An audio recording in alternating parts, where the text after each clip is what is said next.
All right, Katie, let's get into it. Last week, let's talk about Bozeman. So last week we got the opportunity to go and attend the Turning Point rally in Bozeman.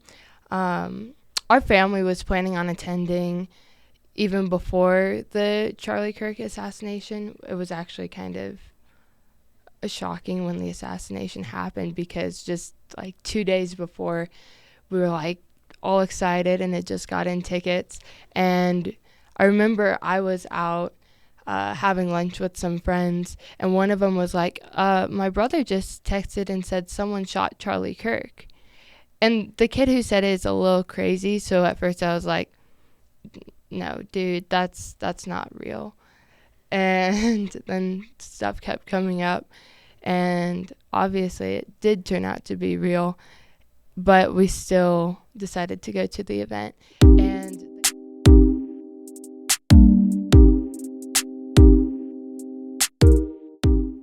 So to tell the story a little bit, we got down there quite a bit early. We wanted to make sure, because how it works is for students, it's almost guaranteed entry.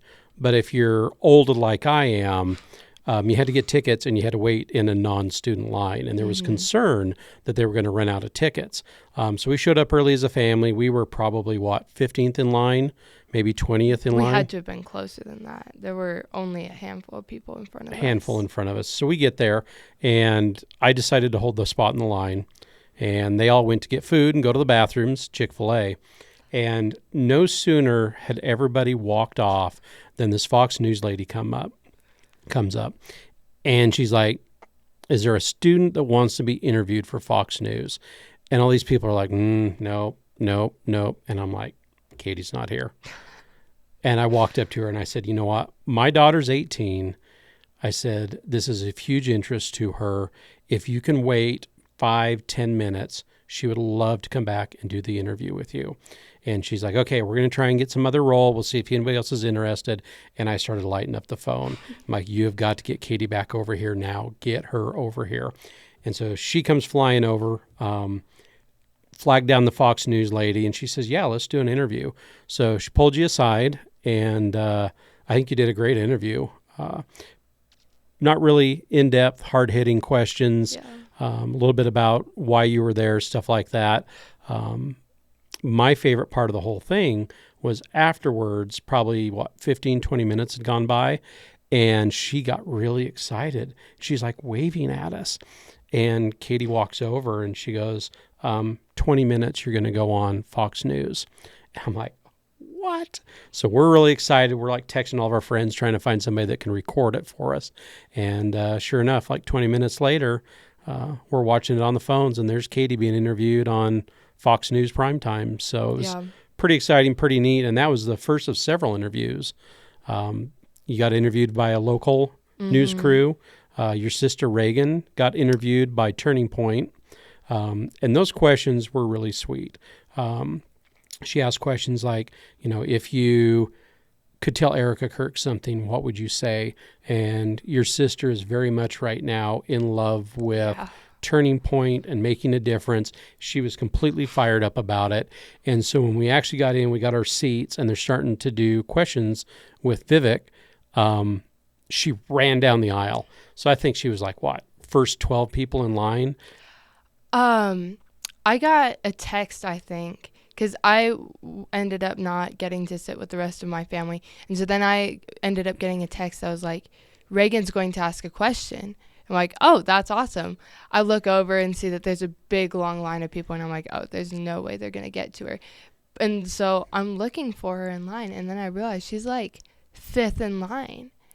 And so I turned to the guy next to me who I just only briefly knew, and I was like, my sister's in line. She's like 5th in line, going to go ask a question. So that was crazy, and she worded her questions so well. She's in my opinion, she's a much better public speaker than I am. Well, and it's funny too, because everybody finds out that she's 14 and they're blown away that she's so young. It was fun. The event, I thought, was very well done. I had very low expectations of Vivek going into it. I'd watched him a little bit early in the days when he was running for president, and I kind of left it at that. And I really didn't think much of it. He was actually a really good speaker. I don't necessarily agree with where he took Reagan's question, and I don't necessarily, with most people, you'll get to understand this. I don't agree with a lot of things people say. He did a really good job. Mm-hmm. He brought some fresh perspectives.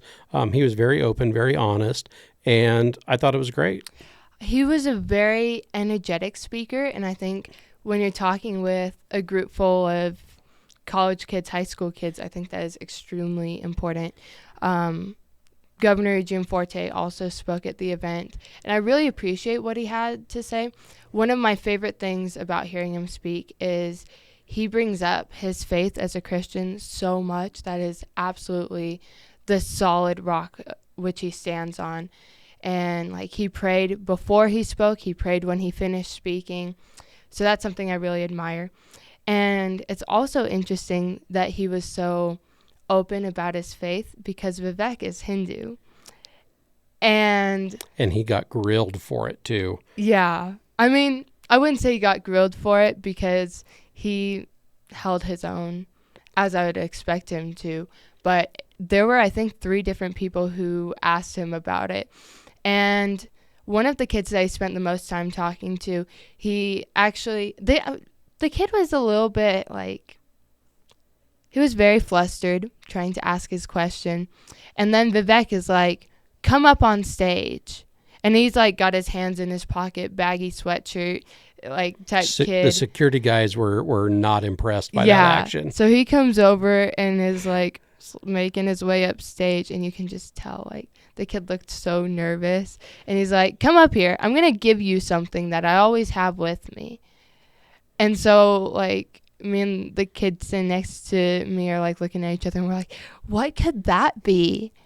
And he ends up giving the kid a constitution, like a little pocket-sized one, and having him look up the clause that says there's no, religious requirement or expectation for elected office. And, I mean, he's right. But the kid also didn't necessarily, I don't remember, did he ask about his faith in relation to politics, or was it just about faith? It was kind of about faith and the fact that he speaks like a Christian, but then he kept hitting Vivek for Hinduism being a multi-deity. Yeah. And so Vivek was kind of correcting him on his viewpoint on religion, and then brought that up to make a point that says, even if I do believe in something different, it wouldn't disqualify me from elected office. Yeah, he phrased it really well. He said,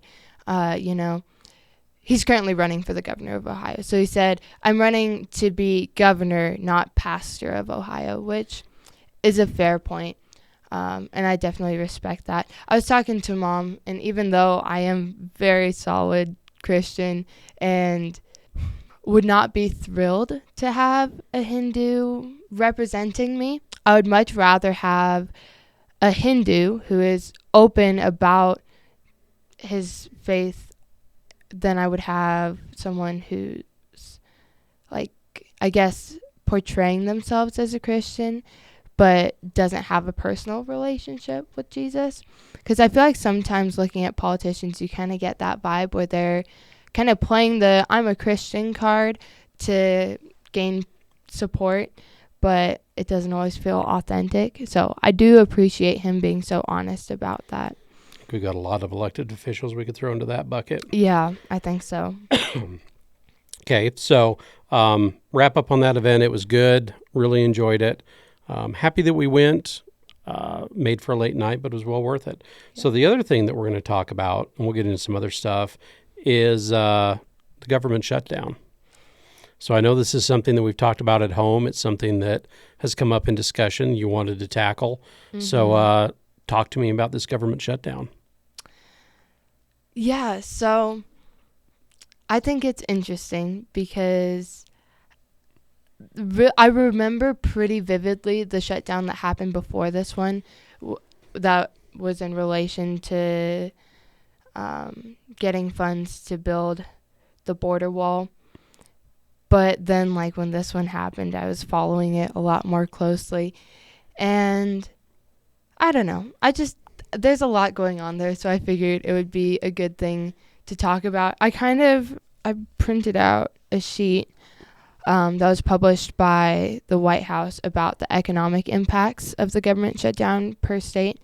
So in Montana, it basically breaks down that, let's see, so I'll just read it. CEA estimates Montana's gross state product will decline by around $41 million each week that the shutdown extends, and that's equivalent to around $177 million per month. Hopefully the shutdown won't go on for a whole month, but there's the numbers. It also talks about how the shutdown is going to harm small businesses because during the shutdown, loan distributions are frozen.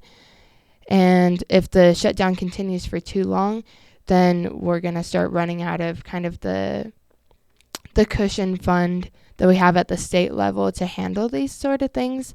So like SNAP benefits will continue for 30 days before they start to be disrupted. And I think at that point is when things really start to get serious. Throughout history, I think the longest shutdown we've had was maybe 28 days, I think. I don't remember which one that was. Maybe that was the most recent one, but I don't remember. So... Well, let's get into the background of how this came about. So, projected end of year, there are some Obamacare / Affordable Care Act stuff that's set to sunset, and the Democrats in the Senate have said unless you put those back into the budget, we're not going to sign. We all know that the budgeting starts in the House of Representatives. It was passed, it was moved on to the Senate, and now it's blocked in the Senate. And, we spent 20 years in Colorado. I lived there for a while. And one of the senators is just out there on social media, just burning down the Republicans because they're blaming them for the shutdown. And I think it needs to be understood that the Republicans all voted for the measure to fund the government. It's the Democrats that are blocking it from going through. And it's all about a projected in the future sunset that was already built in, right? Yeah. So my understanding is this is just a continuing resolution that they're trying to pass. Because we haven't had an actual passed budget for a long time. We just keep operating off these continuing resolutions. I don't know the details on that, but that's kind of my understanding as well. So they're not actually pushing to change anything that much. They're just saying, let's all agree to have all of these federally funded things continue on how they are right now. No changes, stick with the status quo. And the Democrats are throwing up their hands and saying, no, don't do that. We don't want this to expire. And the thing that I think is important to make note of is they're all saying, the Republicans are sabotaging health care for Americans by not including this clause. And there's a lot more into that, but that's basically their point. And so they're standing their ground to uphold health care for Americans. But in doing so, they're causing this shutdown, which is undoubtedly causing more issues than would happen if they just passed the continuing resolution. So that's my opinion just off the bat on it. The other thing that's being thrown around is that the phrase that the Democrats are insisting is included in the CR will allow for illegal immigrants to have free health care. And then obviously the Democrats are saying, no, that's not what it is. Which is valid to a point. There's nothing in it that states illegal immigrants will get free health care. But it more so has to do with in the emergency room, by law, you're required to treat someone who comes in. And so if you're an illegal immigrant, don't have health care, and you walk in, they have to treat you. And I'm not entirely sure if it was that's going to expire or what, but that's where they're getting the whole giving illegal immigrants health care. Okay, so some of the impacts that we're also seeing on the federal level is furloughs and reductions in force. So, we have friends that work for Department of the Interior, and, they're under notification that, furloughs, so you're working or you're not working, but you're not getting paid. Yeah. Some of those situations we look at, Montana, we have high degree of tourism. Yellowstone, we've got Glacier, we've got a lot of national parks that bring people into the state. Those are still operational somewhat with limited services. So you see an impact there. Where else in Montana, besides like SNAP benefits, stuff like that, is the government shutdown going to impact? That's a good question. This is the letter that the Montana House of Representatives and the Senate put out kind of in response to this. And they kind of listed some of those reasons. Basically, it's paying our troops, first responders. It specifically lists firefighters because I think that's a pretty big one for Montana. Critical services for seniors, veterans, and the food assistance for families in need are potentially going to start to be affected. Honestly, I think a big part of it that hasn't really been talked about a lot is the more we continue to have these sort of near apocalyptic government breakdowns, we are continuing to undermine Americans' confidence in their government. I saw an Instagram reel earlier today that was basically saying, nobody cares about the shutdown because the government wasn't doing anything anyways. Like if Starbucks all shut down, people would be losing their minds because they rely on their Starbucks coffee in the morning. Or if, Walmart shut down or Target or any of those places that have a more direct impact on people, like people would be losing their minds. But there's kind of this undertone in America today that's saying the government doesn't actually do anything important. We would probably be better off without it. And so people are kind of in this place of, well, now it's shut down, so who really cares? I don't know if that makes a ton of sense what I'm saying, but I think it definitely takes a big hit on the people's ability to trust their government officials. Okay, good point. So the other thing we're talking about, we'll kind of move on from that, is labels. And this is something we've talked about as a family, is how things are identified, types of government specifically. So my favorite one, and I brought this up to the family about discussing different types of government because we get labeled, we see labeled all the time. And it has to do with cows. I thought it was chickens, but it was cows. And it talks about democracy. And democracy is when you have two cows and your neighbor gets to decide who gets the milk. Communism, you have two cows, your neighbors help take care of them, and everyone shares the milk. You have socialism. You have two cows, the government takes them, puts them in a pen with everybody else's cows, and gives you how much milk you think you need. And then one of my favorite ones, Russian communism. You have two cows, you have to take care of them, and then the government takes all the milk. And the one that we talk about a lot that gets thrown around in popular terms is fascism. You have two cows, the government takes both and shoots you in the head. And then capitalism. You have two cows, you sell one, you buy a bull.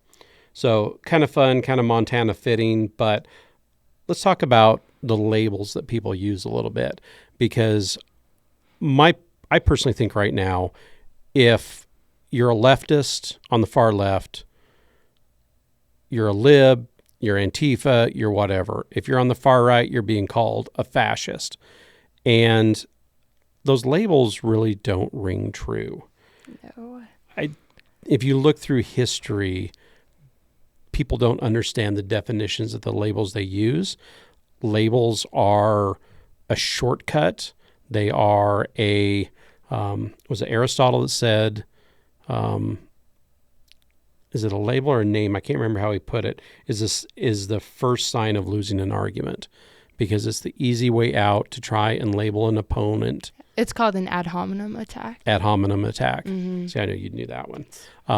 But it's a way to undercut the opponent's points or beliefs.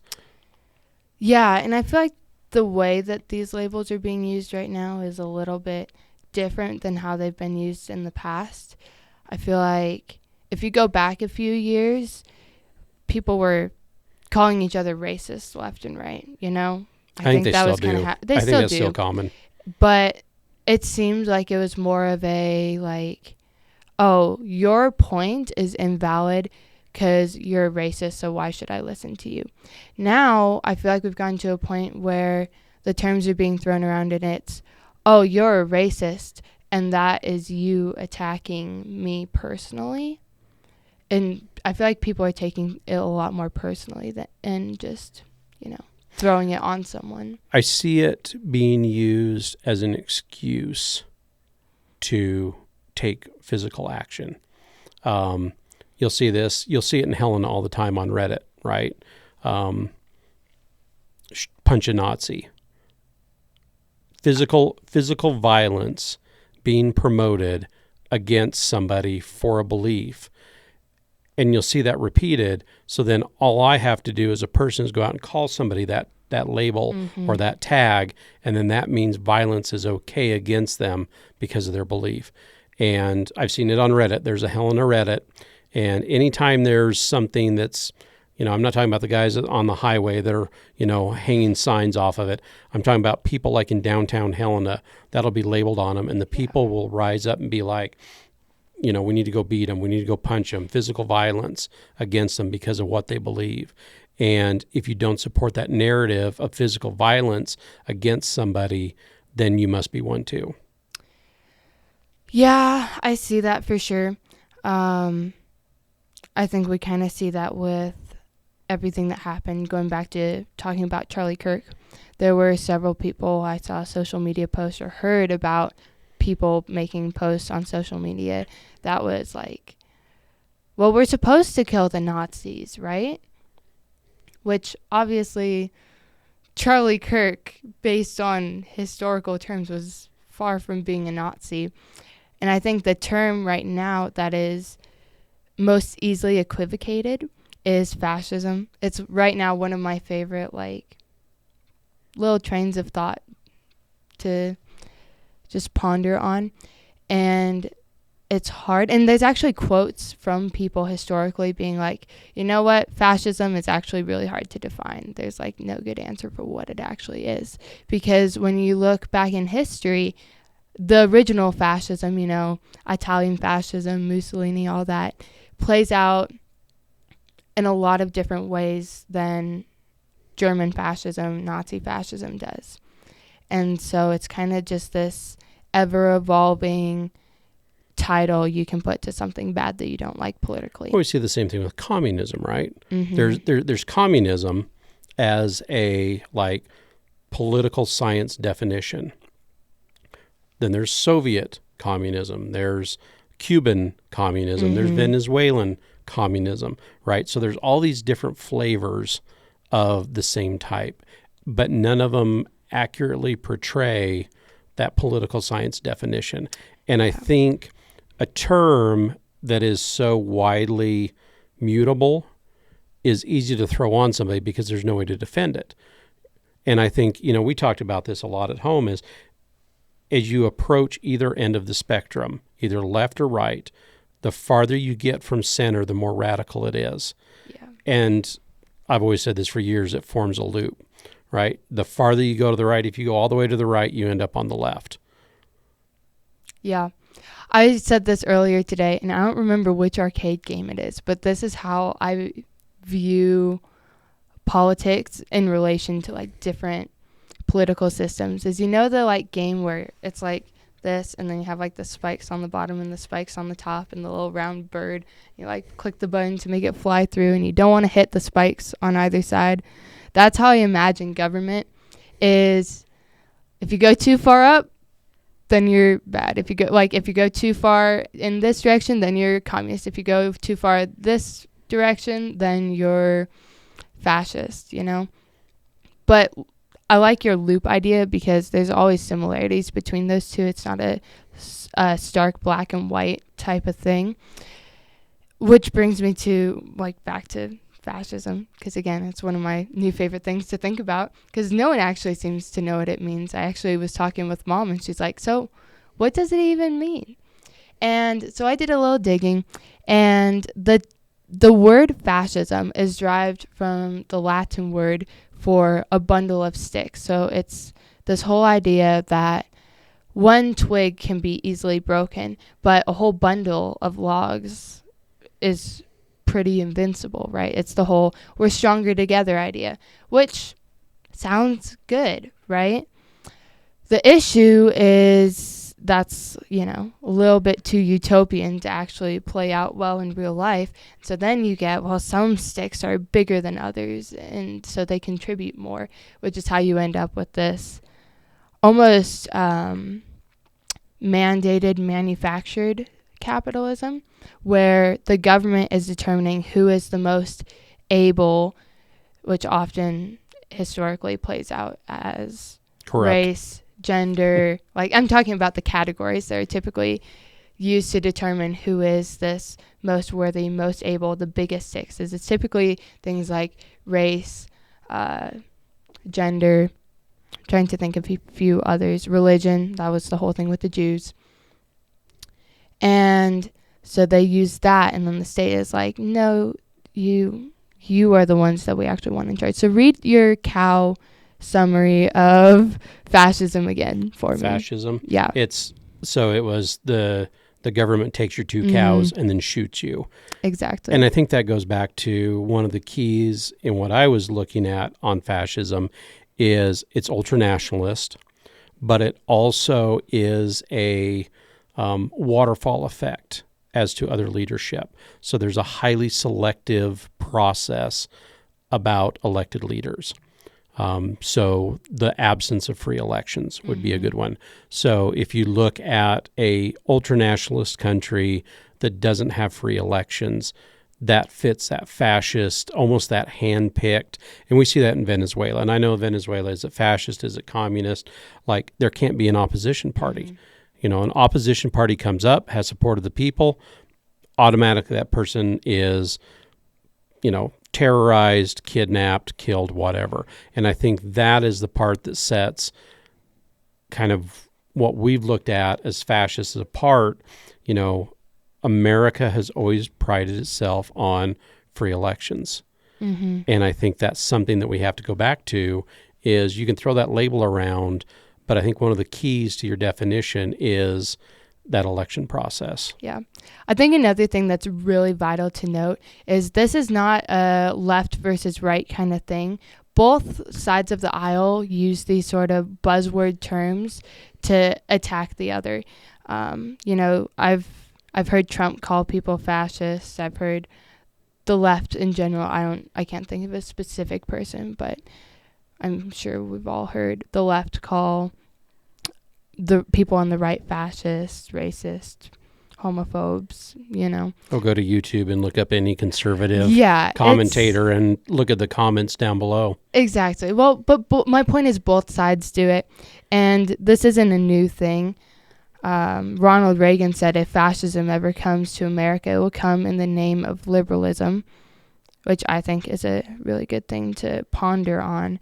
But also, you have things like, this guy's an author, his name is Sinclair Lewis, who said, when fascism comes to America, it will be wrapped in a flag and carrying a cross, which to me very clearly alludes to, That's that ultra-nationalist, Christian nationalist. Far right Christian nationalism.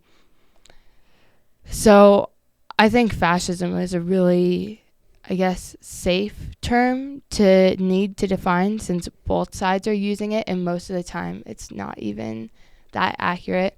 Not to dog on Reagan. Reagan is like my favorite president of all time, and I think there's a lot of wisdom in what he's saying.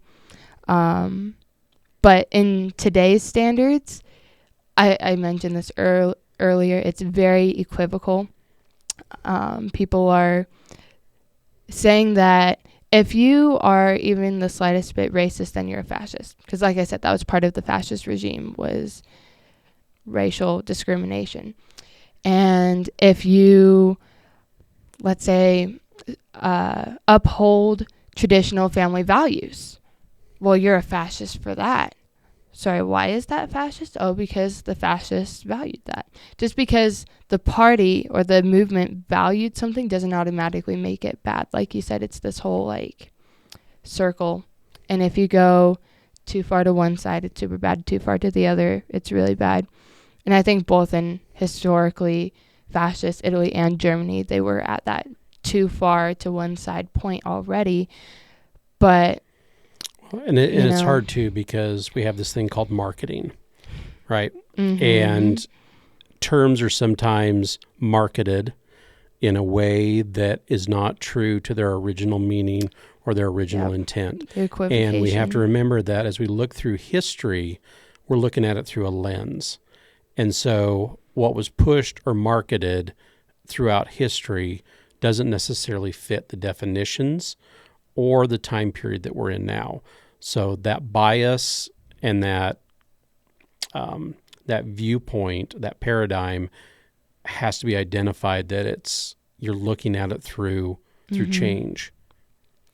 My favorite thing to do, and I learned this through an organization called Teen Pact that I'm pretty involved in, is ask people to define terms. You know, if someone's out there saying, "Oh, you're a fascist," okay, define your term. Can you explain to me what you would say a fascist is in your own words, right? I actually had a conversation with a protester in D.C. one time, and I think she was protesting something. It was Supreme Court, right? Yeah, it was something with the Supreme Court, right? And I asked her, because she was just ranting about how this is unjust. And so I said, hey, can you give me a definition of justice? How would you define justice? And she completely fumbled. She had been out there yelling, screaming at people, and then it was she just went back into her little shell and was like, oh, blah, blah, blah, blah, blah. I don't know. How would you define justice? So I gave my definition, and she was like, yeah, that's it. But I think that really goes to show that people are using words and terms that they don't understand in a way that they've just heard used by someone else before. Someone's heard so-and-so be called a fascist, so they're also going to call them a fascist, but they don't actually know what that term means. And you can get into this and say it's a breakdown in our education system, and it's this and that people don't understand the definition of the words that they're using. But that brings us to, honestly, a really dangerous point in society and in politics, because we've gone so far to an extreme with our language that the English language itself is no longer common ground to hold debates with, I know. I work middle school and high school kids and brain rot and trying to understand. No, you went there. You went there. I can't believe you did that. But just understanding nuances and new terms and slang is a challenge to it. But as a closing thought, those of us that have raised kids, it's like when your young child hears a swear word, right? And they weren't supposed to, and then they reuse it, and both parents look at that child of they used it, they don't know what the meaning is. And I think that's kind of where we're at. Yeah. Is we have all these children who have heard a term that they don't understand what it means, but they get a reaction when they use it. And so they're conditioned to keep using that word. And I can't think of a better parallel. Yeah, I think that's a great example. So kind of as a final thought, what do you think is the solution? Is there a solution? How can we at least make things better as far as getting back to a common ground with the English language. I think disconnecting from social media a little bit is one, because it's that sounding room that we've heard, where when you surround yourself with everybody that's just like you and using the same terms, there's no opportunity for growth and there's no learning. And as a country, we've always had this problem. It's just more defined now because social media, it's so much easier to take a certain segment and magnify it. Whereas before, it was kind of left behind and wasn't, as prominent. And I think now with social media, everybody's a reporter. Everybody can push a viewpoint. I think it's going to take a stepping back from that for everything to cool down. But I don't think you're ever going to change that. I don't know what to call it, that friction between people. Yeah. I think what I would like to see come out of it is people need to read more. Back to social media, anyone can be a reporter, but not everybody can publish a reputable book, I feel like if you're an author, you're going to have a lot more insight to that than whatever influencer spent whatever, like an hour putting together a post, And also, if you just talk to people who read a lot, like, it's no question their vocabulary is better, I need to read more than I do. It's one of those things where I'm like, I just need to do it more. But I think that would help. And I also think educating yourself so that you're not part of the problem. And I hate to say, like, educate yourself because that makes it sound like whoever you are, you don't know what you're talking about, which isn't necessarily true. But I think it's important to take personal steps to solve the problem in your own life before you try and criticize others. And obviously, me getting on a podcast and talking about it is a little wishy-washy on that point. But it is something I'm trying to do, I've done some research into it. But one of my biggest things is you shouldn't complain about the system if you're not willing to do anything to change it. And that doesn't always mean having to get involved in the system as a whole, like on a big scale. And it doesn't even mean that you have to be outspoken about it. But if you can take action within your own life and not contribute to the people throwing around these buzzwords, not knowing what it means. And if you can really dig into, historically or just by definition what that means, then you're no longer contributing to the problem. Okay, close us on out. What book are you reading right now? Right now, I'm basically only reading books for school. I'm reading a book called The Discoverers. It's like a world history book, but from the lens of human invention. That's pretty interesting. I like it because it's talking. I haven't done a ton of world history. I do a lot of American history and a lot of Western culture. I have been studying Latin for a while, so I've really dialed in on, the Roman Empire quite a bit, which is still Western. I'm also currently digging into ancient Greek literature. I'm currently reading the Iliad, which is again for school. So those are kind of like my main two. One book that I'm like dying to read with every second I get the chance to when I'm not busy is I really want to read I Don't Have Enough Faith to Be an Atheist by Frank Turek. We've talked about that one as a family a couple of times. Yeah. And I also am looking forward to reading Mere Christianity by C.S. Lewis. It's one of those books that has been on my list to read for forever, but it's also a part of my current school curriculum right now, so I've been kind of procrastinating on reading it so that way I can do it when I already have to. But that's what I'm really looking forward to right now. And I've heard bits and pieces of it, so I know it's going to be great. Okay. I'm currently reading The Last Season by Eric Blem about a park ranger in Yosemite that went missing. So little bit of historical fiction there, Mm-hmm. historical nonfiction. True story, but they're rewriting some of it. It's been a good book. So with that, let's close this on out and look forward to another podcast. Yeah. Thank you for listening.